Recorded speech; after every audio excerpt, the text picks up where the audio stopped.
क्या आपने कभी ध्यान दिया है, आप पहले से अधिक मेहनत करते हैं, पहले से अधिक कमाते हैं, फिर भी जीवन हर साल थोड़ा और महंगा लगता है। ऐसा नहीं है कि आप कुछ गलत कर रहे हैं, वास्तव में यह व्यवस्था इसी प्रकार काम करती है। अधिकांश लोग यह मानते हैं कि यदि हम पैसा कमा लें और बचा लें तो हमारा भविष्य सुरक्षित हो जाएगा। हम सोचते हैं कि आज के 1000 रुपए कल भी उतनी ही कीमत के होंगे, लेकिन वास्तविकता इससे भिन्न है। समय के साथ पैसे की वही मात्रा कम वस्तुएं खरीद पाती है। इसी कारण ऐसा लगता है कि आय बढ़ने के बावजूद जीवन पर नियंत्रण कम होता जा रहा है। सबसे पहले यह समझना आवश्यक है कि पैसा कोई स्थिर वस्तु नहीं है। पैसा एक प्रणाली है।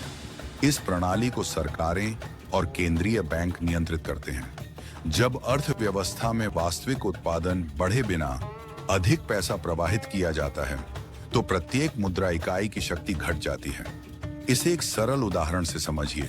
मान लीजिए 10 लोग हैं और 10 रोटियां हैं। प्रत्येक व्यक्ति को एक रोटी मिलेगी। अब यदि लोग 20 हो जाएं और रोटियां वहीं 10 रहें तो क्या होगा? या तो रोटी महंगी होगी या प्रत्येक व्यक्ति को कम मिलेगी। पैसे के साथ भी यही होता है। अक्सर कहा जाता है कि महंगाई का अर्थ है कीमतों का बढ़ना, परंतु यह पूरी सच्चाई नहीं है। महंगाई का वास्तविक अर्थ है पैसे की क्रय शक्ति में कमी। पहले पैसा कमजोर होता है, फिर वस्तुओं के मूल्य बढ़ते हैं। इसीलिए हम देखते हैं कि वेतन धीरे बढ़ता है, खर्च तेजी से बढ़ता है और बचत कम प्रभावी लगने लगती है। महंगाई अचानक नहीं आती, ये धीरे धीरे जीवन को महंगा बनाती है। अब प्रश्न ये उठता है कि सरकारें ऐसी व्यवस्था को क्यों बनाए रखती हैं?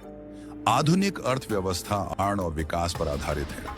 सरकारें ऋण लेती हैं, कंपनियां ऋण लेती हैं, सामान्य नागरिक भी ऋण लेते हैं।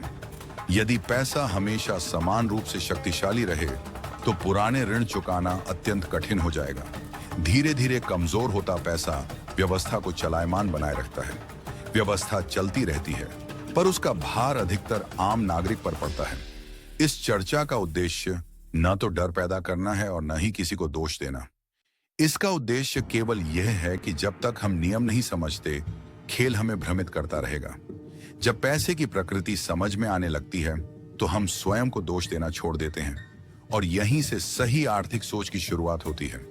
पैसा लोगों को असफल नहीं बनाता, लोग पैसे को समझने में असफल हो जाते हैं। यदि आप पैसे और अर्थव्यवस्था को स्पष्ट और तार्किक रूप से समझना चाहते हैं तो मनी माइंड्स में आपका स्वागत है।